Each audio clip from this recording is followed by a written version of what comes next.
বাংলাদেশকে ঘায়েল করতে পাকিস্তান অধিনায়কের বল ট্যাম্পারিং, যা দেখে গ্যালারি থেকে একই কাণ্ডই করে বসলেন সাকিব আল হাসান।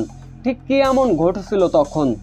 প্রথম টেস্টের দ্বিতীয় দিনে বাংলাদেশের উপর চোখ রাঙিয়েছেন সৈয়দ শাকিল এবং মোহাম্মদ রেজওয়ান।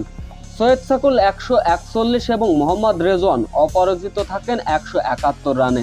বাংলাদেশের বিপক্ষে নিজেদের প্রথম ইনিংস 448 রানে ডিক্লিয়ার করে পাকিস্তান। বাংলাদেশ জবাব দিতে নেমে ইনিংসের 6ষষ্ঠতম ওভারের ঘটনা। শাহিন আফ্রিদি নিজের ব্যক্তিগত ওভার শেষ করলেন, তখনই দৌড়ে চলে আসেন শান মাসুদ। বলটাকে নখ দিয়ে টেপার প্রচেষ্টা করেন, যেখানে ক্রিকেটীয় ভাষায় বলা হয়েছে নখ দিয়ে বল টেপা বা কোনো কিছুতে ঘষা বল টেম্পারিংয়ের নিয়মের ভিতর পড়ে। কিন্তু পাকিস্তান অধিনায়ক শান মাসুদকে বলটা নখ দিয়ে টেপতে দেখা যায়।